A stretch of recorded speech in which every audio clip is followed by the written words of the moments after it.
Hey everyone, welcome back to a new video. Before I get into the stories, I wanted to mention something real quick. There's been these accounts going around on my comments, as well as other narrators' comments, and they're basically impersonating me. It'll usually say something like the person's name and something about being on Telegram. I've got a picture posted on the screen right now for you to look at so you know what I'm talking about. If you ever get a comment like this, where they're saying they're me and that they're trying to give you something, it's not me. It's 100% a scam. This is happening on my channel as well as many others, and I've received numerous emails and comments about it. I've tried blocking them, but they just keep making new accounts. All that being said, just please avoid this and don't let yourself get scammed. All that being said, let's go ahead and get into the stories. And remember, if you have a story of your own, you can send it at southerncannibal.com. Happy holidays, everyone. And remember to always stay hungry. The only time my entire family lived together was when I was in elementary school for about 1 year. Even though I was my happiest because we were together, it was also scary due to what we witnessed in that apartment we lived in. The first thing I remember happening was on a rainy night. We lived in the apartment on the first floor. It was probably around midnight. I remember waking up to the sound of heels going up and down the stairs outside, which didn't alarm me at first. But when it kept going on and on, I started getting scared. The apartment above us was vacant at the time, so it didn't really make sense that the heels I heard would stop right at the door of the apartment right above us. I tried to go back to sleep, but I couldn't. I was too scared. Now, I didn't mention it before, but we lived in a one-bedroom. My older brothers took the bedroom, and my parents and I slept on the floor of the living room, so we could hear everything. Again, I heard the footsteps of what sounded like heels, but this time, I could hear them louder. I heard them going up the stairs, and they stopped at the door upstairs again. My heart felt like it froze. That's when I heard the footsteps going across the living room upstairs right above us, and my heart was beating faster. I froze and couldn't move, even though I wanted to cover myself up with the covers. For some reason, I felt like it was a woman with high black heel boots on, and I don't know why that's what I was picturing. The footsteps were now going across the living room back and forth right above us, and I couldn't move. There was no sound of the doors opening or anyone unlocking it, which should have been loud because every door there was loud. I don't remember falling asleep, but I guess I must have, because I just remember waking up the next morning and asking my mother if people had moved in already to the apartment above us. She said no and asked why. I didn't want to tell her because I knew she wouldn't believe me. On a different night, my dad woke us up screaming that there's something in there. He said that he felt something or someone pull his leg. I've never seen him scared before, so seeing him scared was enough for me to believe him.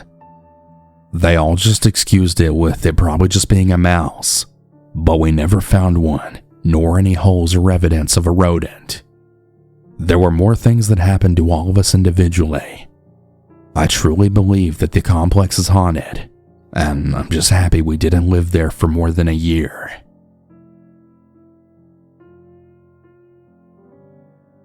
My friend Katie and I were playing at our town park. It was a normal day around 2 o'clock in the afternoon. We sat at one of the tables just talking, when we then saw this red truck drive by slowly. This wasn't unusual because most old people are slow drivers in general. We were still talking, and we didn't really take any notice to the truck. That is, until it passed by yet again. At this point, me and Katie got nervous, so we went on the equipment. After about 3 or 4 minutes, they circled back, but this time down the alleyway. Someone parked the car, and out hopped a man wearing a black shirt, blue jeans, and a baseball cap covering his eyes. He sat at the exact table we were just at. He was on the phone, and he would look up at the both of us talking into it, too quiet for us to hear. Katie and I started making a plan. My house was the closest. Katie then said, "But if they follow us, we should try and lose them. And girl, your house is right there, but I live in the apartments." She did. She lived at the top level, and you could only get in with a key. So we started walking to the library, which is less than a block from the apartments.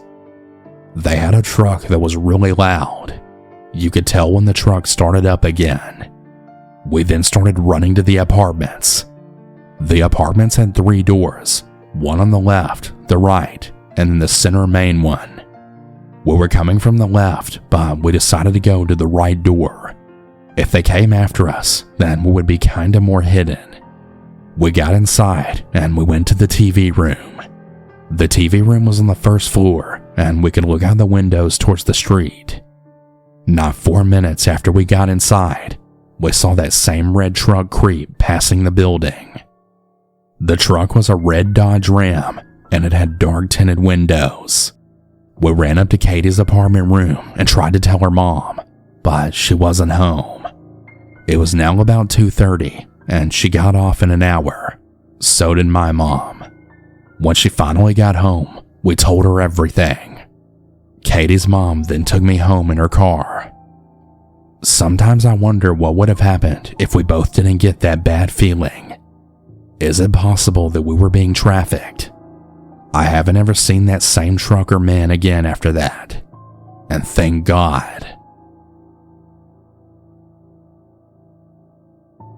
I was a freshman in high school when this happened. I'll be using fake names since I'm still in contact with 2 of them. I had these 3 guy friends that I was very close with. William and I had been friends since 6th grade. We had an instant connection due to our alike interests. Zachary and I met in 8th grade, and he used to bully me, but then he ended up liking me, and we also lived in the same complex. And then Rob. He and I weren't as close, but we would have occasional chats. Anyways, I remember I got off the school bus, which Zachary and Rob would also take. Rob and Zachary's stop was the 3rd one in the complex, and I was the 1st. That's why I found it weird when I looked to my left and I saw them getting off in the 2nd stop. I had a gut feeling not to go the normal way to my apartment, so I went around the building instead and then inside. That was it. But like everyone says, this wouldn't be a scary story if it ended here. A few days later, William joined us in the bus. He lived close to our school, so he usually walked. We started chatting until my stop came. When I got off the bus, I had that same gut feeling to not go the normal way again. I looked to my left and I caught a glimpse of Zachary, William, and Rob going to the opening of my apartment building. The complex where I live at has an open area, so the stairs and doors are outside instead of those apartments where you need to put a password and then go in. Well, I decided to not go home, and I just kept walking straight, and I then stopped when I was at a parking lot and saw a man. I remember looking back to the staircase in front of my apartment, and I saw Zachary, William, and Rob hiding behind the staircase looking at me, and I then yelled, "Hey, stop following me!" By the way, the man looked at me and didn't do anything. At this point, I turned back around to the opposite direction and booked it, and I hid behind a playground, and I could hear them all talking and getting closer. I then decided to move to a building that was closer to my building, and I saw the guys walking the opposite direction. I went all the way up to the 3rd floor, and that's when I saw my mom pulling into the parking lot. I ran to her, and I told her about these boys that were following me. And that's when again, I saw them all hiding behind a bush, and my mom then yelled at them, which they all ran away. A few days later, while I was inside my house, I had heard my name being called from outside. I went to the living room, and I had peered out of the blinds when I then saw Rob making eye contact with me. This was when I lived on the 1st floor, and I could tell he was with Zachary. When I tell people this story, they always say, "Oh, it's just because they liked you," or they don't take me seriously because they were my friends. But I was so scared at that moment because of how motivated they were to find out where I lived, and they had even asked all of my other friends to tell them where I lived. Now, I know this story may not be that creepy to some, but to have 3 boys following a young girl and not know what their intentions were, even though they were my so-called friends, well, that's pretty damn creepy. I've always wondered what would have happened if I would have went the normal way to my apartment while they were waiting for me. I'm really glad I never found out. I can't recall my actual age, to be honest, but I believe I was about 7 to 8, and I lived in a small apartment complex. I met this girl about my age who I started to play with, and she lived at the next apartment complex over, which me and my siblings were allowed to run around free and play with our friends, not really worrying about the dangers we might encounter in doing this. So this was in the 90s, and we didn't have cell phones like we do now. If we were to call home and say we were going to be at someone's house to play, it was on a landline. This time it was just me and her roaming about and playing. We ended up at the front of her apartment door. One of her brothers was a bit older than her, and the other one was a teenager, older than both of us that I can recall. She led me in, which I was a bit hesitant about going in, but I tried to brush it off as it was my first time at her place.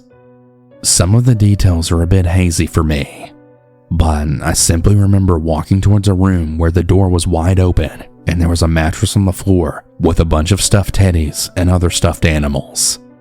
My sight instantly went to a big teddy bear that was on the bed, and I can recall saying something about it.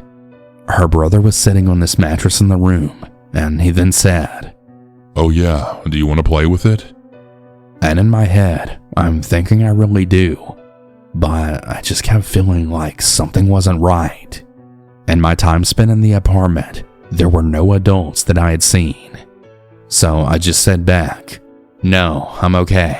And I then asked the sister if we should just go back out and continue to play.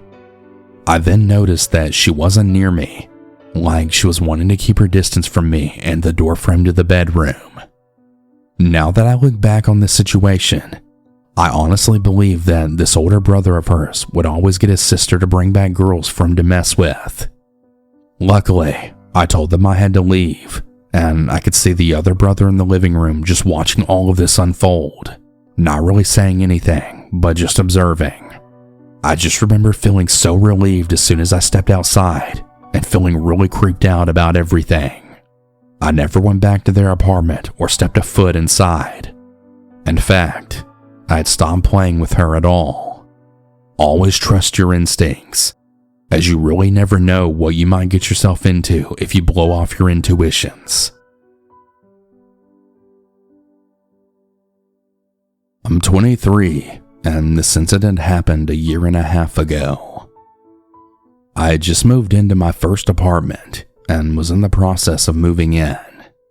The door that led into my apartment locks itself automatically when closed. So I was going to the entrance of the apartment complex to get my mail while talking on the phone with my boyfriend. I returned to my apartment and sat on the bed while opening the mail while using the phone.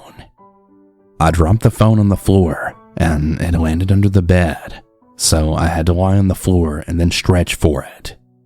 I saw something that caught my eye. There was someone under my bed. My eyes widened, and I choked the urge to scream. The person under my bed was still lying with his back towards me and his head to his chest, so I couldn't see his face, and he didn't see me. Trying to be rational while so many thoughts rushed through my head, I picked up the phone and said, "Sorry, I dropped my phone. I'm just gonna take a shower and call you back." The bathroom is right by my bed, so I hastily walked in, quietly locked the door, turned the shower on, jumped out of my window, and called the police. They told me to wait nearby, but to go across the street and see if anyone comes out of the door to the apartment complex. This was during the summer, and it was still light out. I placed myself across the street, hiding behind a car while watching my open bathroom window and the entry door. I called my boyfriend, and he came to me just before the police. I gave them my keys, and they went inside. Only moments later, 2 cops came out holding a thin and tired-looking man. His eyes looked crazy, but he didn't try to get away. The policeman that had stood beside me and comforted me while the police searched through my house told me that the man stood outside my bathroom door with one of my kitchen knives, and he was waiting for me to come out. This man had somehow crept in my entry door while I was getting my mail and then hid under the bed. The man that was trying to hurt me turned out to be a homeless person and was placed in a mental hospital. My boyfriend moved in with me the very next day. Thanks for reading my story. I just wanted to share my story so that others might know what to do if a situation like this occurs. The police told me that what I did was truly amazing and rational. If I had screamed, this could have ended really badly for me. This, unfortunately, is the only way I feel comfortable having my story public, and I have this feeling that it needs to be told as a warning to young women and even men. I am 23 years old, and it started months before this incident, as I'd been talking to this boy for a good couple of months by now. One night in particular, I was feeling depressed and just wanted to get out of the house, and knowing that this boy, who we'll call Frank, had been off that day, I felt like it could have been fun to hang out with him. So I text him and I ask what he's up to. As I said before, I'm 23 and I have the freedom to come and go as I please in my parents' house, since they're confident I can make mature decisions. Which I would usually say that going to a boy's house on a first date was a horrible decision, but I felt comfortable with Frank. So that's when I asked if he'd like to drink or anything while we hung out. He agreed, and he proceeded to send me his address. Great.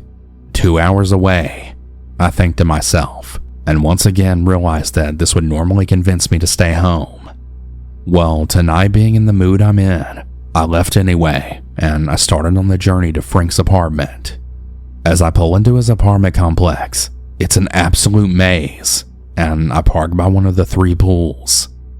I then call Frank, and he picks up, then coming outside to find me. I'm standing for 10 minutes now and wondering why I can't see him yet, and this is getting really creepy.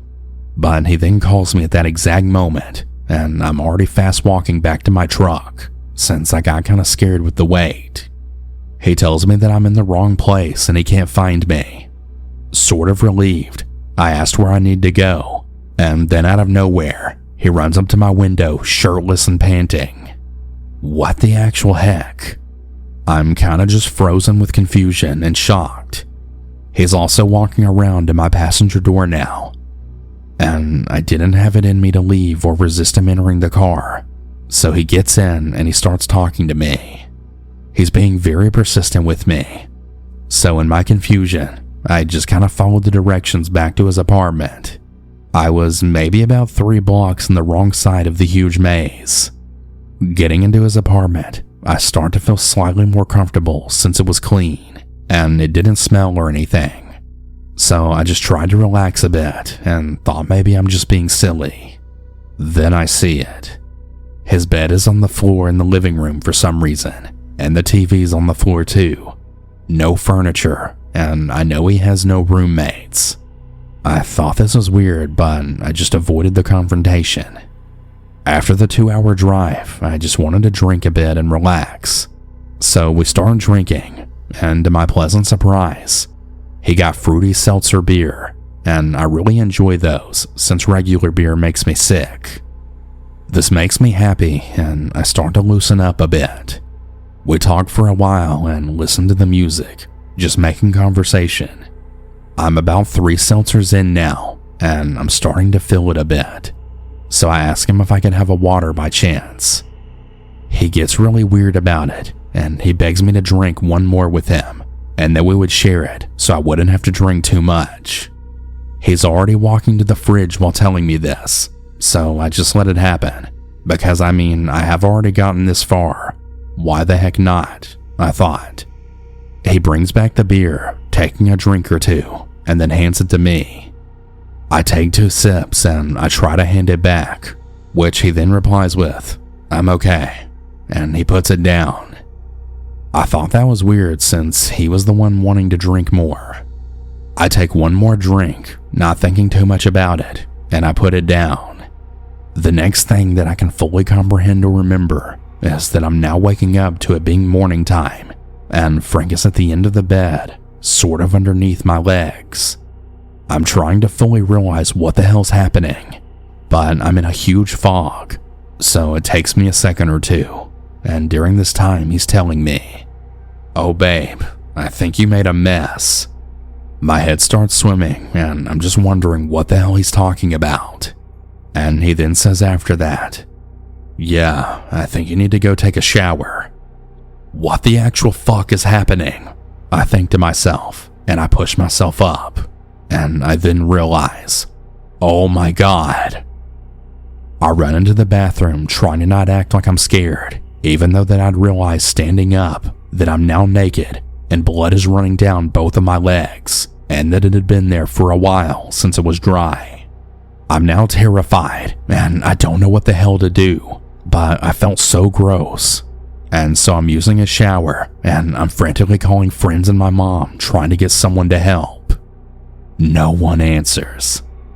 At this point I'm terrified that he's planning to do more to me. I step out of the shower as quiet as I can and leave the water running to try and make it seem like I wasn't in there prepping my escape. Once I get my stuff together, and now that I'm dressed with the spare clothes that I brought in my bag, I tried as quietly as I could to open the bathroom door and slide through. I get to the end of the hall where there's a half wall separating the kitchen and living room, so fortunately I was able to get a few feet away from the door before he finally turned around. He was cleaning up the mess and tools he had. I sprinted for the door, trying to make my escape. I honestly felt like a bear was chasing me, or worse, and I'd never felt so small my entire life. When I got to my truck, I never looked behind me. I just turned the key and drove. I know it's gonna sound stupid, but I never reported it, and since none of my friends picked up the phone that day, I never told a soul. I still have a picture of it in my phone as a reminder of what happened, and how lucky I am that he only got as far as he did, before I ultimately woke up and caught him. Who the hell knows what else he had in store for me if I'd stayed asleep for any longer. I'm really glad that I only took a few drinks of that drink I was handed.